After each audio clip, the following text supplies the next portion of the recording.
welcome back to Live at the Roxy on this amazing football Sunday. Why is it an amazing football Sunday? Well, because all Sundays in which football is on is clearly amazing because we didn't have sports for so long. Also because the Patriots just won. So there's motherfucking that. Suck it, everyone. Unless you're a Patriots fan. And then you're cool. We got a big game coming out for the Celtics in a couple of hours. So I've already switched gears. I was in my Pat stuff. I've already switched to Celtics. If you guys are wondering whose jersey this is, just feel free to ask. I'll let you know. It's a wee bit embarrassing, but it's fine. It's fine. Guys, Brett Hankinson, Jonathan Mattingly, Miles Cosgrove arrest the cops that killed Breonna Taylor. Asterisks for killing Breonna Taylor and all three of them. Who knew we had to clarify, but apparently we do. Also, there's a lot of stuff going on in the election world today, or in the world of politics. Trump is accusing Biden of being on drugs, ? This is just one of his tweets in a series of tweets, but let's break it down. Also, The Rock, for the first time, is coming out and endorsing a presidential candidate, and that candidate is Biden. So he is endorsing the Biden-Harris ticket, which is exciting news, but also sad because I watched how the internet reacted to it, and I was like, fuck a doc. Apparently, the LA Times is acknowledging that they have been racist. They have a history of racism, and they are apologizing for it. So that was a string of tweets as well that we can kind of break down. And then in fuck no, but then fuck yeah news, Joe Montana and his wife apparently fought off an attempted kidnapping of their grandkid. What is that all about? I will explain all of that here, live with Roxy, and more. Also, I can't believe I didn't put this in the tweet, probably the most exciting Streamlabs interaction that ever took place. I read this last night. I immediately messaged Jake about it because I just needed somebody to understand. I called my brother. I told him the story, and I cannot wait to fucking tell you guys what happened last night. This is not like a massive donation kind of thing. This is an interaction that you guys are all a part of now, and this is like fucking wild. So we will get to all of that on the show today. Trust me, it will like blow your mind. This shit is crazy. Whoa. All right. And also welcome to everybody who is in here live in the chat joining us. Sorry, we're going up a little late, but the Patriots were a little busy winning. So it sometimes takes a little time. They could have called the game a few minutes early, but it's fine. It is what it is. My shit-eating grin is probably so annoying to all of you non-Patriots fans. Okay, somebody is FaceTiming me multiple times. Let me text him. Hold on.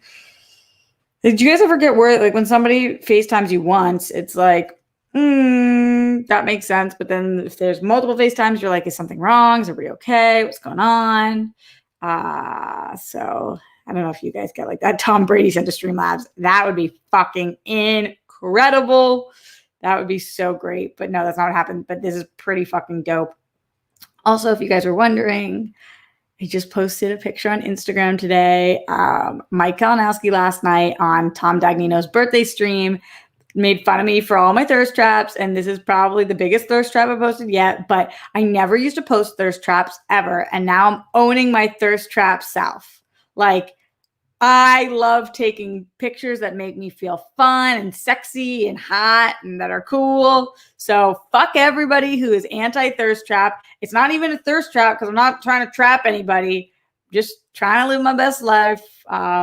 So, just throwing that out there too. Okay. See what happens when the Patriots win. I legitimately get so happy.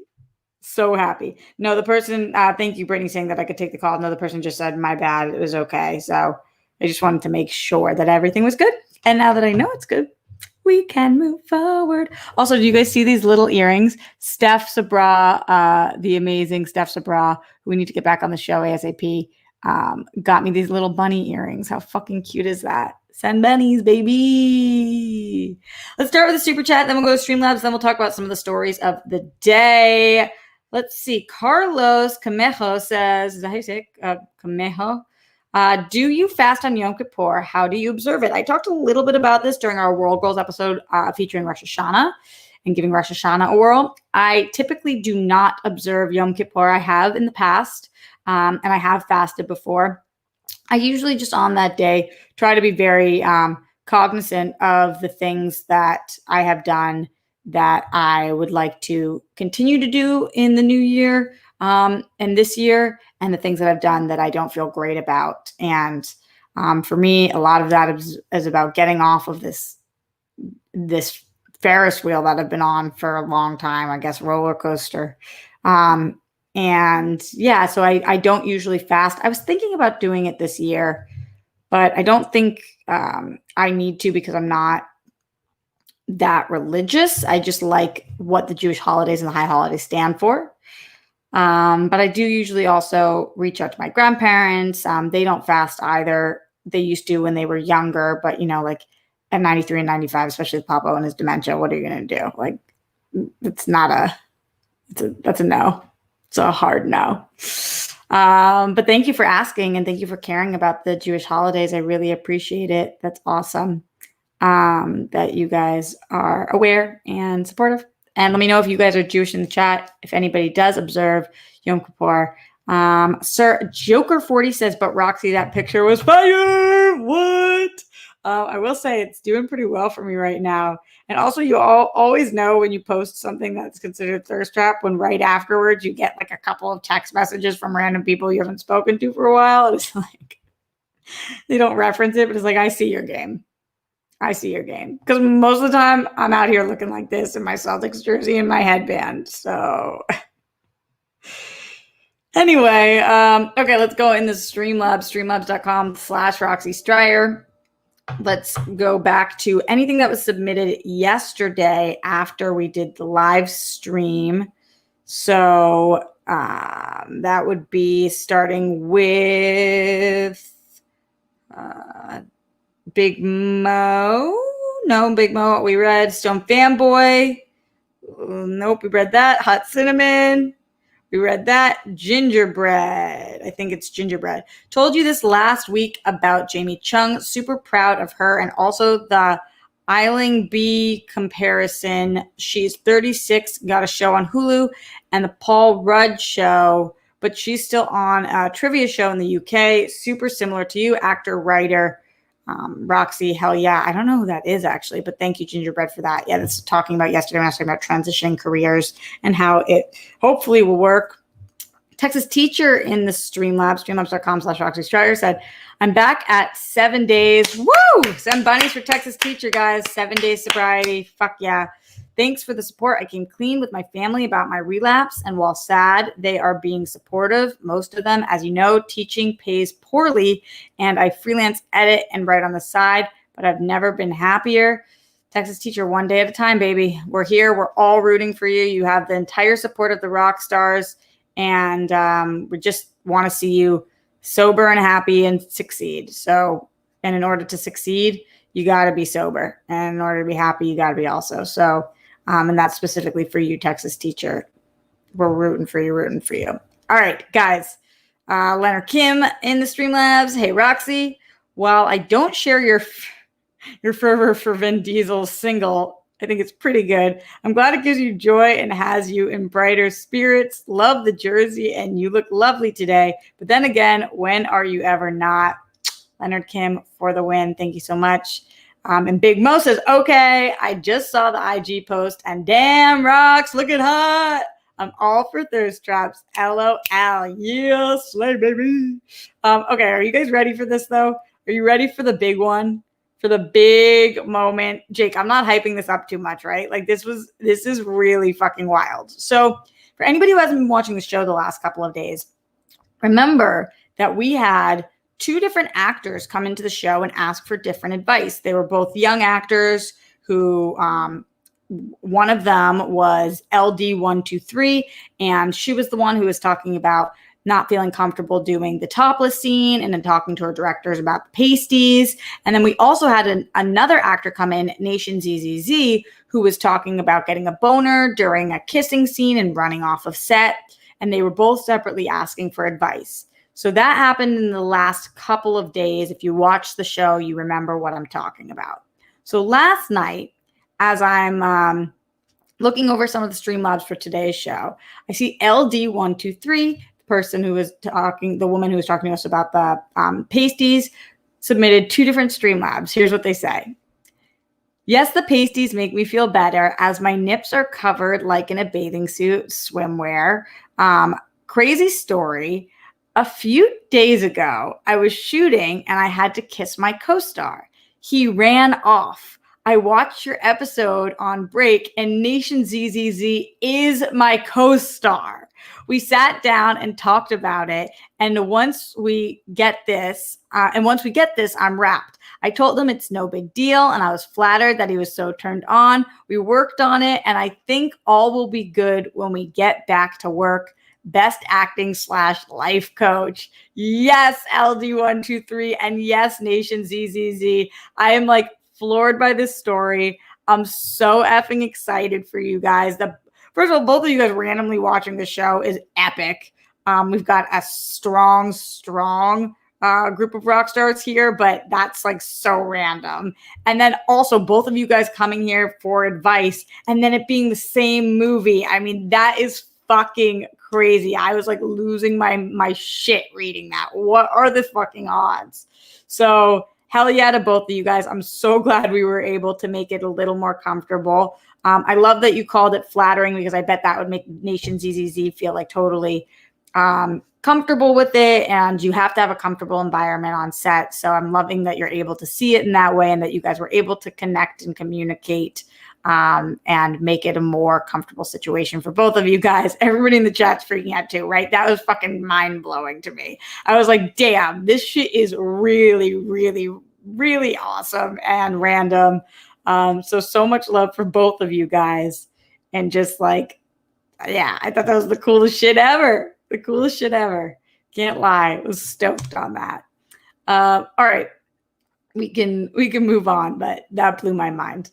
Stone Fanboy in the Streamlabs, streamlabs.com/Roxy Stryer said, Roxy, hope you're doing well. Don't feel bad about posting thirst traps on your IG. As long as you feel fun and sexy, I think it's worth it. You got to feel yourself sometimes. Heck, maybe one day we can see you frozen in carbonite in a thirst trap pose. Thirst trap. Yeah, listen, I don't feel bad about it at all. I will say there is typically a direct correlation between being like depressed and not well and how much how thirsty my pics are. Like the more lonely and like off I'm feeling, the more I'm trying to put myself out there, like, look at me, look how fun I am. So you know, that's the craziest part about Instagram, that like people are able to put on some facade, but really like, you guys know I am not fucking well right now. I don't know how I could be well right now, but I'm definitely getting up every day and trying. And sometimes I really do believe in fake it till you make it. You know, they do say that there is a science behind if you smile, if you force yourself to smile every day, like you literally sit there and do this like a crazy person, it feels crazy, that will create endorphins. And like you can cause yourself to be happy and you can go the reverse effect. It's not just happiness causes you to smile, but smiling causes you to be happy. So get the endorphins where you can get them, and definitely working on it. So yeah, some thirst up pictures coming down the pipeline. And it's not like every picture I post is like a thirst trap, but some of them. It's funny too, because Sam Roberts used to be like, you're the only girl I know that doesn't post thirst traps. Well, quarantine's changed it all, guys. Quarantine's changed it all. All right. Should we get to, I think I saw Super Chat. Bear Hudson, our friend Bear Hudson in here says, since I've been getting a lot of comments about Jesse Williams' tape for your birthday, I'll make it up by sending you either a gift card or something of your choosing, but you have to let me know what it is. Bear Hudson, you don't have to apologize. I just don't understand what happened. I thought we had the tape. What happened? Did you never record it? Jesse Williams. I think he has a serious girlfriend now, though, guys. There's plenty of fish in the sea, right, guys? Am I right? Bueller. By the way, go Patriots. I'm just going to say that every little bit on the show because that's how I fucking feel. Patriots for life and go Celtics. Woo woo. Fingers crossed. Games in 3 hours. Less than that. We're going to be streaming World Girls. Oh, no, we won't. It'll be done by then. Yes. Fuck yeah. World Girls is tonight at 8. The game is at 4:30. This is all Pacific time. Go Rocks. Oh, planned the day perfectly. Look, it's all coming up roses. It's just not fully true, but sure. Let's talk politics, guys. Let's talk politics from boner connections to thirst traps to politics. This show really does it all. Trump is accusing Biden of using drugs. What? He's said a lot of weird shit, but this post was one of the stranger ones, and I'll tell you why I think so. This was at 6:30 in the morning today. Donald Trump tweeted, "I will be strongly demanding a drug test of Sleepy Joe Biden prior to or after the debate on Tuesday night. Naturally, I will agree to take one also. His debate performances have been record-setting uneven, to put it mildly. Only drugs could have caused this discrepancy? ? So here's the thing. Here's why I love this tweet. Essentially, what Trump is two different things that Trump is saying that I don't think he realizes he's saying. Number one, takes one to know one. As you guys know, I'm somebody who has abused drugs in the past, used drugs in the past. So I can tell when people are using drugs because takes one to know one. So Trump, either you are like saying that the only thing that could happen here is drugs because of your history, which, by the way, one time I was interviewing Janice Dickinson and she was talking about the cocaine usage of Donald Trump. This is not slander. This is me saying what Janice Dickinson said about Donald Trump. But okay, no shame in people's drug games. It's not the worst thing that a president could do. But then the other part is he saying that Biden's actually better in the debates than he thought, so he's going to drug test him because he's doing a good job? Like he's uneven, as in like sometimes he thinks that it's a drug enhancing. I mean, this isn't baseball. He's not on steroids. Like, are you saying that usually drugs would make you do worse in a debate? Are you saying the drugs are making him do better? Because otherwise, wouldn't you want him to be on drugs for the debate? So for all of the reasons, I thought that was really fucking funny and bizarre. I guess funny is the wrong word, but like, what the fuck, Donald Trump? I have such a hard time calling him President Donald Trump, but I guess I should. What the fuck, President Donald Trump? Okay. Also, looking at Donald Trump's Twitter. Oh, he's posted messages about Yom Kippur. The drug test. Obamacare will be replaced with a much better and far cheaper alternative if it is terminated in the Supreme Court. Would be a big win for the USA. And 6 hours ago, he just tweets all capitals, 3 exclamation points. Watch the ballots. And he literally tweets like a 13-year-old boy. Like, it's unbelievable. It's truly unbelievable. Moving from that part of politics, still staying on the presidential election, though, today, in a 7-minute video, The Rock endorsed Biden-Harris. And that was surprising because he doesn't typically do that. Probably because he has fans from all different walks of life. Probably isn't the smartest career-wise move, but I'm sure, like many people, this is unprecedented times, and he felt the need to make this endorsement. He is a registered independent and a self-identified centrist, and he says that he's voted for both parties in the past, but he thinks that it's critical that he endorses Joe Biden and Kamala Harris. And he did a little interview with them as well. Both of them referred to him as DJ throughout the entire interview. I thought that was really funny. Don't know why I thought that was so funny, but to me, that struck me as interesting. Basically, he gives them a couple of softballs in which he asks how he's going to earn the respect, how they're going to earn the respect of the American people if elected. And they say by doing what they say they're going to do and by being truthful, because there is no trust without truth. And the answers were good, and the interview was fine. It was nothing to write home about, nothing crazy, just kind of was very typical. But then I saw so many people making fun of The Rock. So like when you click on the video, the first tweet underneath it was Legendary Energy, at Legendary Energy, who tweeted, "Another phony puppet. This is why I don't watch TV or movies." Like so many people. Michaela J says, "Nobody cares who you're endorsing, but since you're announcing your nomination, I'd like to announce that I'll be voting and re-electing President Trump." Mark Gomez says, "You're an extreme letdown. Damn. Make karma bite you as hard as humanly possible. My kid will no longer watch Moana because I can't support you any longer. You are now Dwayne the Pebble to all in my family. I know, big deal." So many people. And it's like, just when I'm feeling a little bit more confident, I've said this whole time, I think that Trump's going to win the election. I have to stop putting that energy out there. But that's how I felt this whole time. And that's how I felt the first time around.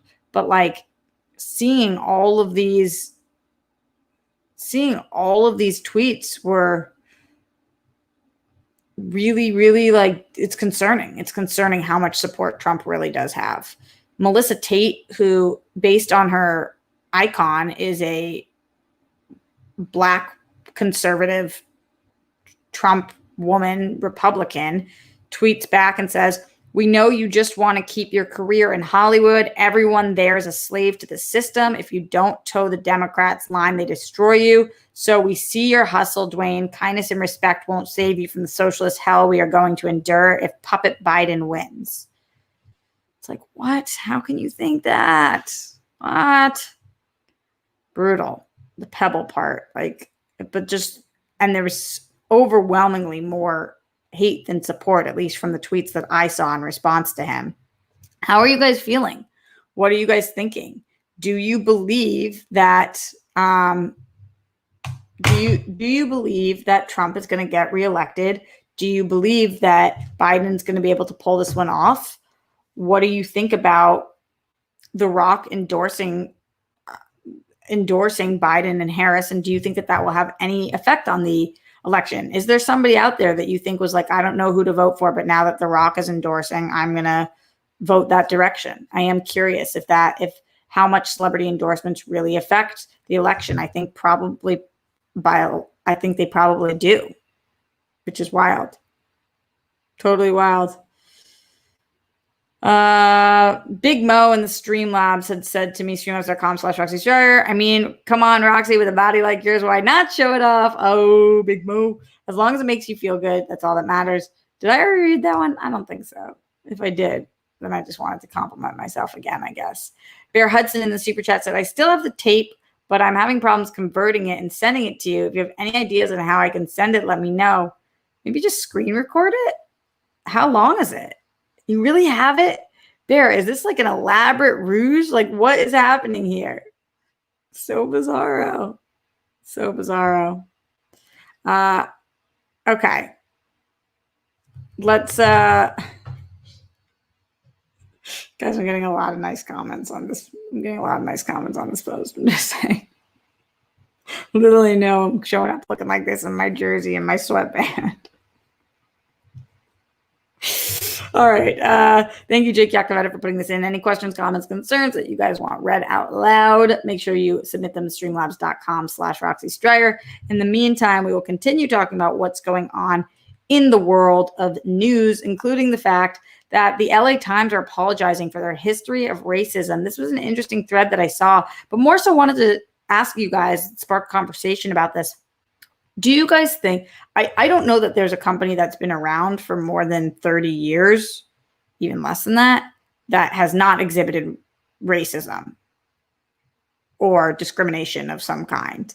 I know that's a big statement to make, but how this country is still racist, but the ways that racism was openly accepted, even if we're going back, like any company that was in the 50s, the 60s, the 70s, the 80s, I mean, no shit, there was racism there. So what is the best thing to do if you are a company today who has a racist history?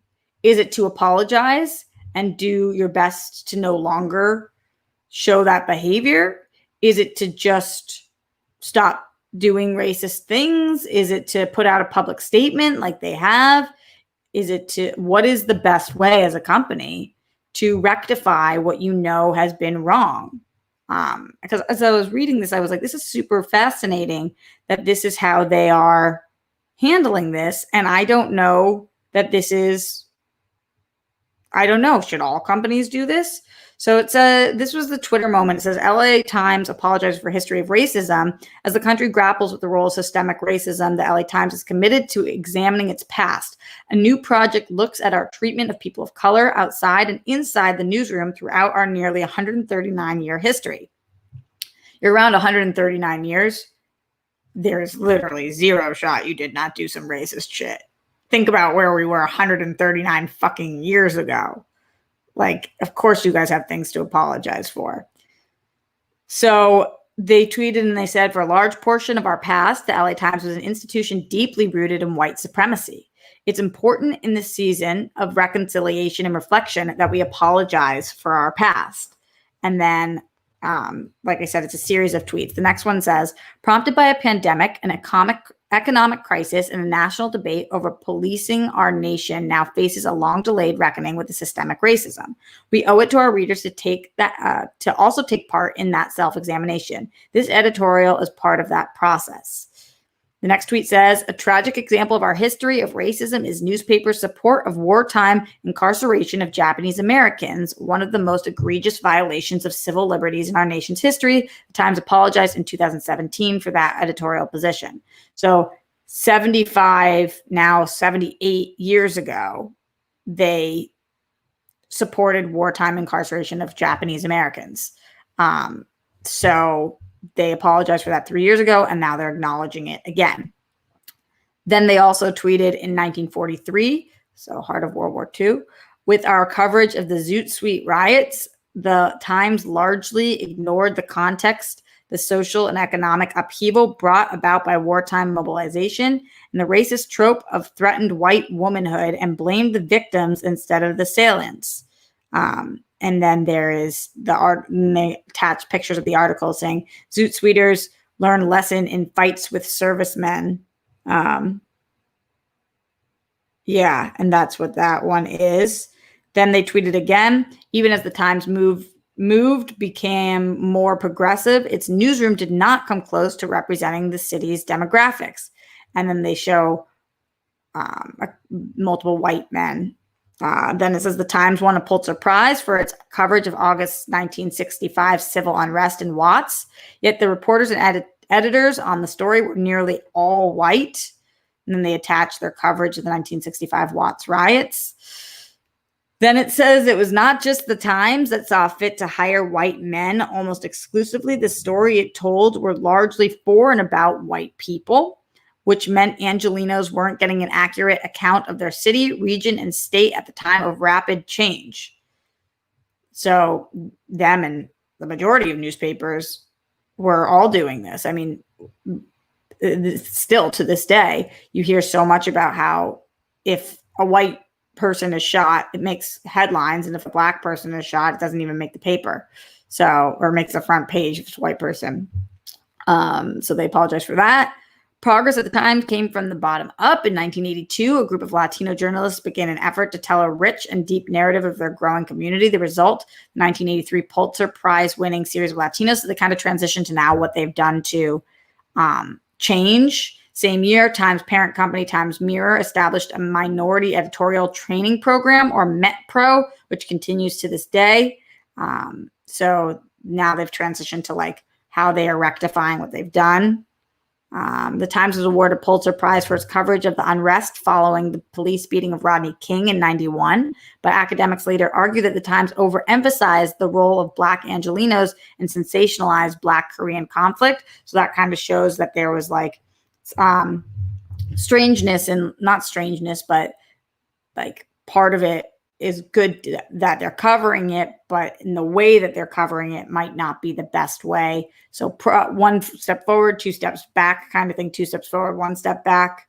And this continues and goes on and just names a bunch of years and all of the things and links their articles and shows what they did and what they're apologizing for. I thought this was pretty interesting. I thought this was, I don't know if we're going to start seeing this from a lot of different companies that have been around for quite some time, if this is going to be a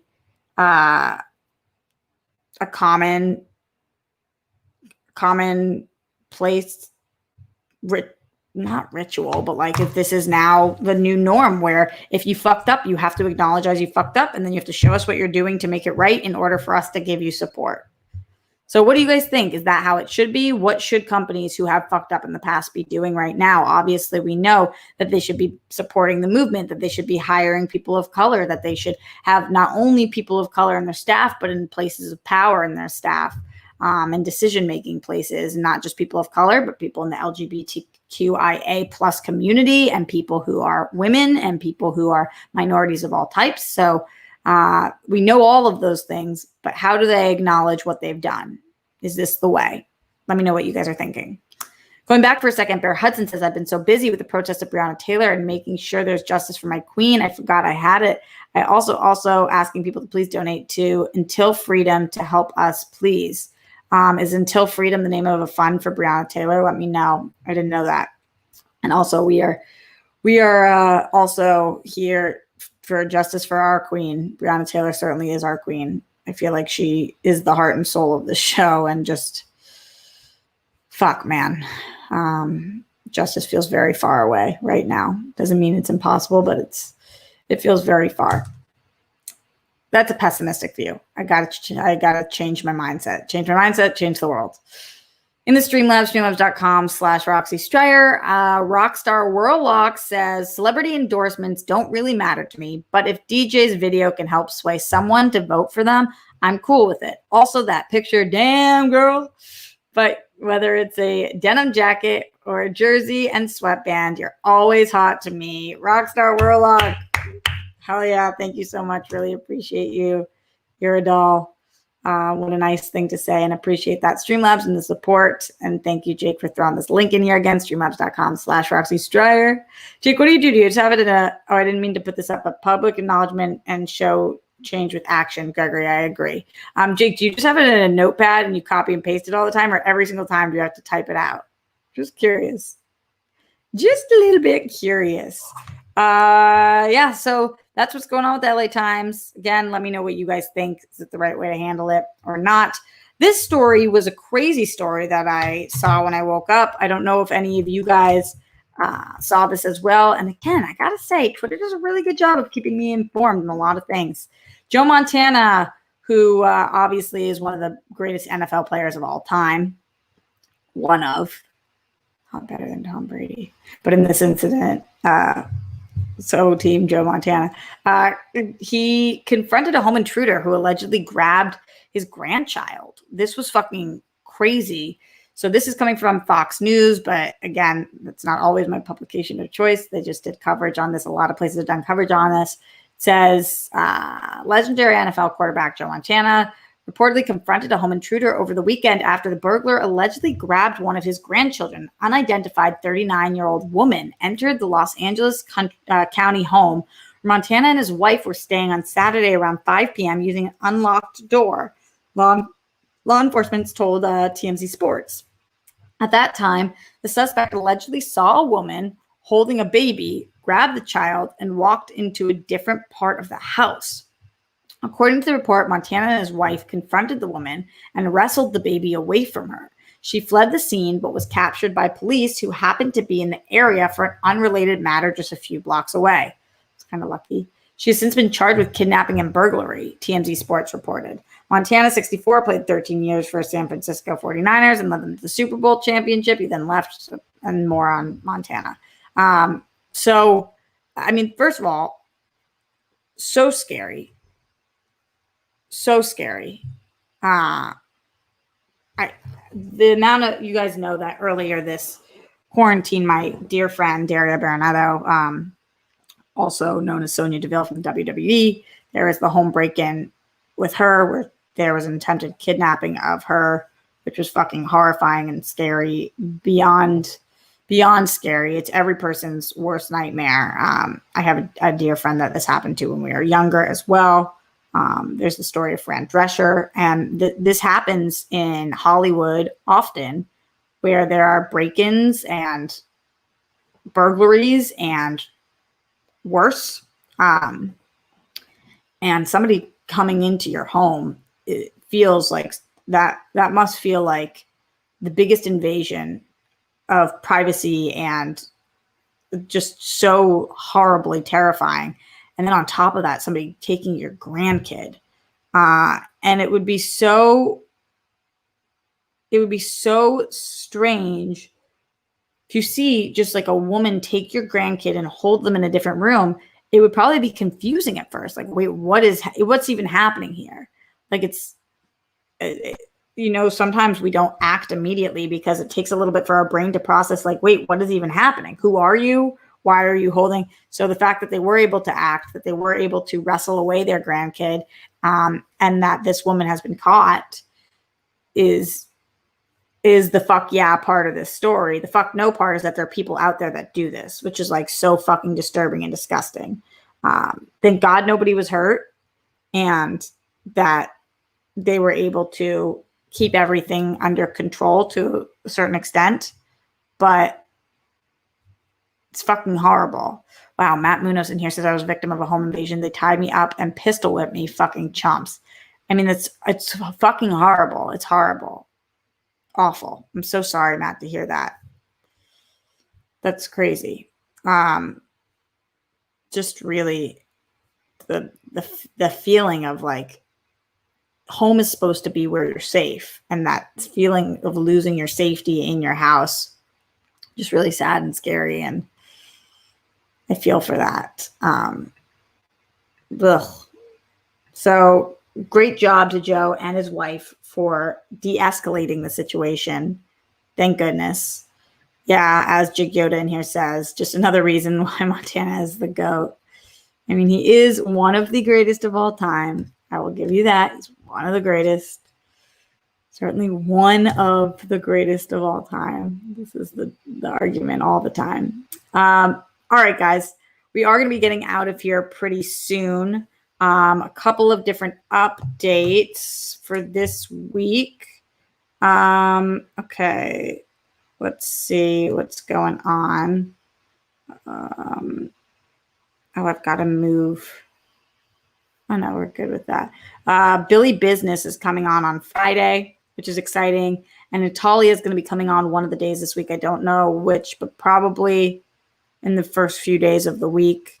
So Natalia coming. We got a lot of political stuff to talk about. Billy, who is a recent dad, and I want to hear everything that's been going on in Screen Junkies and in his world, and his podcast as well. So ton of stuff to talk about with them. So a couple of good, great guests this week, and also just live every day, 1 p.m.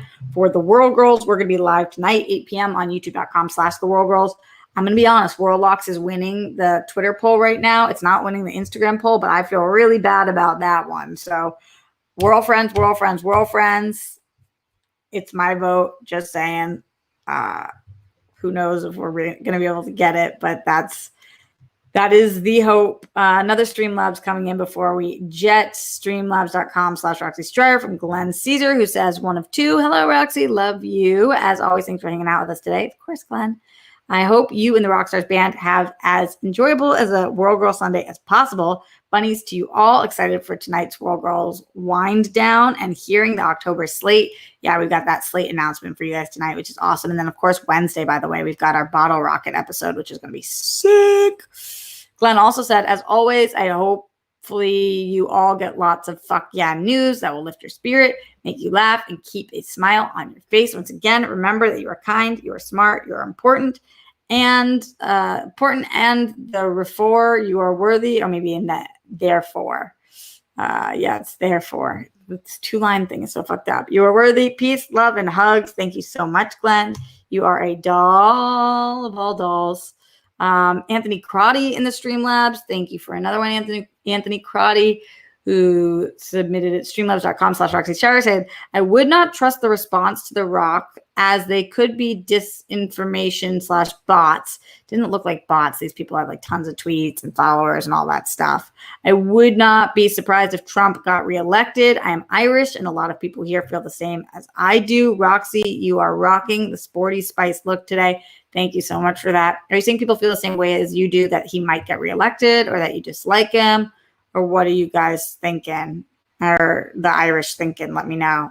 I don't even really know much about Irish politics, so keep me posted on that one. Sir Joker in the super chat, Sir Joker 40 says, but that picture though, positive self-talk is one of the best ways to keep yourself up when you're down. Stay phenomenal. Yeah, it totally is. Guys, literally, if you gotta, stand in front of the mirror, say all the things you like about yourselves. I know it can be hard, but do what you gotta do in order to feel okay during this time. It's fucking tough. Keep tuning in here so we can all be here together. Like I said, World Girls also, we're here for you guys. We love you lots. And I will see you tonight, 8 p.m., youtube.com/The World Girls for our wind down. And tomorrow, right here on this channel, 1 p.m., live with Roxy. Bye, friends.